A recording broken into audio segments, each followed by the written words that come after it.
네, 작년에 챔피언스에서 아쉬움을 뒤로하고 다시 한번 두 번째로 마스터스 결승 최종 결승을 진출한 옵틱의 예이 선수와 승자 인터뷰 진행해 보겠습니다. 일단 다시 한번 결승에 진출한 소감을 물어보겠습니다. Hello, Ye. This is Chober from the Korean broadcast. First of Hello. all, congratulations. You guys had a kind of a rough time at Champions, but you now return to another international final here at Masters Reykjavik. How does it feel? Yeah. It feels pretty amazing. I'm going to be honest with you.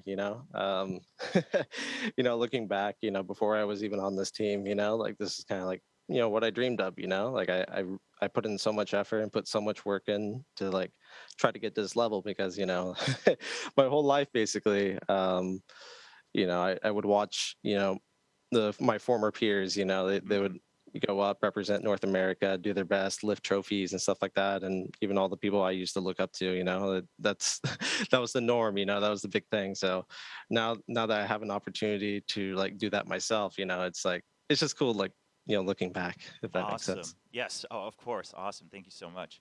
일단 물론 기분은 너무 좋죠. 너무 좋습니다.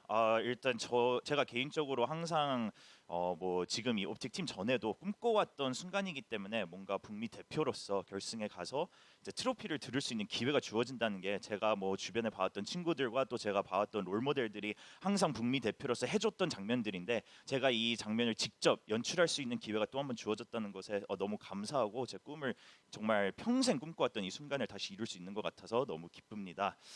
그럼 일단 오늘 경기에 대해서 얘기를 나눠보면서 첫 번째로는 맵 뱀픽에서 프랙처가 나온 부분에 대해서는 좀 어떤 생각을 하셨는지 물어보겠습니다. So first of all, I want to talk about the map ban picks a little bit. We were kind of surprised Sure. about the fracture pick coming out from ZETA instead of you guys. Were you guys also surprised about that? Um, I don't know. It was a little surprising, I think, but I know like when we were scrimming or practicing against, and the first time we played them, they did really well in practice against us. Like I forget it, but they had some crazy alts, and like we were like, wow, man, like they're really good on this map. So like for us.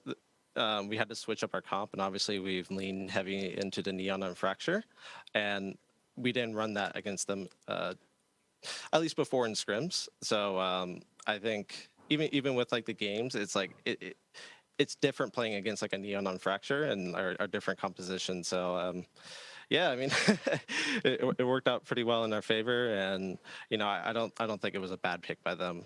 If you went off the scrim results. Gotcha. Okay. That's cool to know. 저희는 Yeah. 사실 그렇게 놀라진 않았어요. 왜냐면 저희가 제타와 스크림을 했던 적이 있는데 거기서 저희가 이제 프랙처를 했던 경험이 있고 거기선 저희가 사실 제타 디비전이 뭐 스킬 활용이나 특별히 궁 활용 같은 부분에서 너무나 놀라면서 제타 디비전이 진짜 프랙처에서 강하구나 이런 부분을 저희가 봐왔었기 때문에 오히려 그런 경험을 통해서 저희는 이번 마스터스에서 프랙처에서 조합을 바꿨고 또 제타 디비전 상대로는 이 네온을 응용하는 조합을 써본 적이 없었기 때문에 이제 경기에서 네온을 또 새로 접하면 그건 어느 팀이든 좀 적응하기 어렵지 않을까 하는 생각으로 저희는 준비해 왔고 뭐 저희 입장에서는 사실 제타 디비전은 충분히 스크림 결과상 자신 있게 픽할 수 있는 맵이었다고 생각을 했던 것 같습니다. 그러면 이제 저희가 정말 인상 깊게 남는 두 장면이 있었는데 먼저는 헤이븐에서 연장전을 갔을 때 마브드 선수의 저지는 개인적인 콜이었는지 뭐 얘기가 됐던 부분인지 한번 물어보겠습니다. So I want to talk about two specific moments in this best of three. The first one Sure. focuses around your teammate Marv actually on Haven. It went into Yeah. overtime and he bought the judge and it worked out exactly as if he kind of saw this coming down C main. Was this something he discussed with you guys? Was it kind of just a solo play? What happened there? No, that was actually it was actually our IGL FNS. We were predicting a fast C split from them or some form of C split from them, just judging off like the previous rounds, and it was just kind of a feel kind of thing. But yeah, we predicted that they would try to do like their C split again.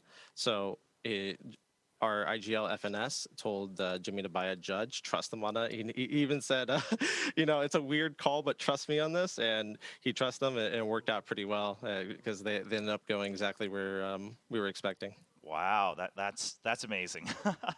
이거는 Yeah. 사실 마브드 선수의 선택이 아니라 저희 IGL 피네스 선수가 먼저 콜을 했던 부분입니다. 저희가 연장을 가자마자 피네스가 이거는 분명히 지금 패턴상 저쪽 제타 디비전이 C 양동으로 빠르게 속공으로 올 것 같다. 그러니까 이거는 우리가 어떻게든 일찍 막아야 하는데 그러면 이게 정말 이상한 콜이지만 정말 이상하게 들리겠지만 날 무조건 믿고 저지 한번 사서 대기를 해봐라. 이거 그냥 나만 믿어달라. 이렇게 콜을 했는데 정말 예상 그대로 펼쳐져서 저희에게는 너무나 좋은 순간이었습니다. 그러면 다음으로는 이것도 약간 피네스 선수 언급이 되지 않을까 싶은데 바인드에서도 그 마지막에서 두 번째 라운드에서 이코인데도 다시 다 같이 A로 돌렸을 때 그리고 예이 선수가 더블킬을 했던 그 장면은 어떤 콜이 오고 간지 물어보겠습니다. So then the second one, maybe I think you're probably going to mention FNS here again, but on Bind Sure. in the second to last round, you guys were on an eco and you saw them kind of trying to push into B. And then they got stopped for a little bit, and then you rotated. Almost everyone rotated except for Crashes over to A, where you ended up getting a double kill with your headhunter from Heaven. Yeah. And then they eventually went back to B, and of course you won the round. What about that rotation and then resulting in your double kill? Was that also kind of FNS just saying, "Listen, I've got my Viper's Pit. Let's just all come back because I have a feeling they're going to come to A," or was it something that you guys all talked about together? No, that was more of a rotation on my part. So after I got the 2 kills, I kind of had like a feeling that they would eventually come back to B. I knew they were still in A site, but like at least in my mind, like I'm thinking that we got those 2 kills. I guess visually speaking, like they're all like rotating into like we're all rotating into A. Right. So their instinct is like let's just fake it out, try to bait all the rotations, and then our only really winning option is try to TP and go back to B, which we had Austin there solo, and I'm like, I should just do this. I'm low HP anyways. I'm not really going to contribute on A, so it's best if I just go towards B and like, kind of play back there because I don't think they would expect it. Awesome.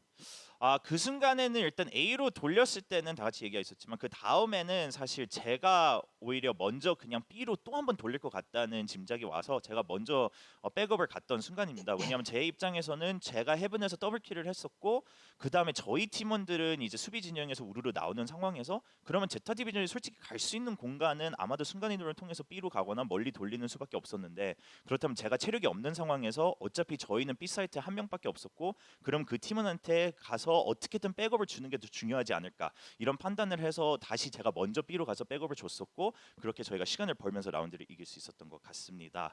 자 그러면 이제 최종 결승에 대해서 얘기를 나눠봐야겠죠. 지난번에는 라우드한테 좀 아쉽게 패배를 했는데 작년을 저희가 기억해 보면 작년 레이캬비크에서도 북미 팀 센티널즈가 우승을 했습니다. 이번에도 북미가 또다시 우승할 수 있는 기회가 있는데 어떤 부분이 좀 필요할지 물어보겠습니다. So now let's talk about the grand finals. Last year at Reykjavik, it was another NA team, Sentinels at the time, who lifted the trophy. This time, you guys have a chance to repeat that for North America, but you are in a rematch against Loud, which you had a close match, but you ended up losing in the best of 3. So what do you need to bring this trophy back to North America? Well, same thing I guess we've been doing all tournament, which is to go in there and just give it our best. Just do our best to play together. Don't be afraid to make plays and just be ourselves essentially. We're not gonna try to like super anti them or like we're not gonna try to like think like a lot about them. We're just gonna try to be ourselves, and if that's not enough, then that's not enough. All right. I love the confidence. 뭐 저희 입장에서는 그냥 저희의 최선을 해야죠. 뭐 저희가 그냥 내일을 위해서 뭐 특별히 이제 라우드 상대로 준비를 뭔가 특별히 한다기보다는 저희가 준비한 모든 것을 보여주고 저희의 능력이 만약에 충분치 않다면 그걸 저희도 인정해야 되는 순간이 온 것 같습니다. 자 그럼 마지막으로 한국에 계신 팬분들께 인사 한마디 부탁드리겠습니다. So last but not least, I know you gotta go. Just a quick word to the fans in Korea who have been cheering you guys on throughout this journey. Oh, thank you guys for whoever in Korea is supporting us. I know maybe you might get this a lot, but I really do enjoy Korea. I mean, I watch so many like even like YouTube shows from that region, and I just love the culture. I love the culture over there, and I honest to God hope I can visit it someday. But more than anything, thank you guys so much for supporting us. For those who are. Yeah, of course. Yeah, and I hope you have a chance to come as well. 네, 먼저 Yeah, I'd love to. 네, 너무나 감사드리고요. 뭐 여러 번 들으시겠지만 너무 한국을 저도 정말 좋아하고 또 문화도 너무 좋아하고 제가 사실 뭐 한국 이제 뭐 TV 쇼나 유튜브에서도 여러 가지 그 쇼를 보기 때문에 정말 한국 문화를 즐기는데 언젠간 저도 한국에 가서 또 방문할 수 있기를 기대를 하고 또 팬분들께서 저희를 응원해 주셔서 너무나 감사드립니다. 지금까지 승자 인터뷰였습니다. Thank you so much and best of luck in the grand Thank finals. you. Thank you so much. Thank you.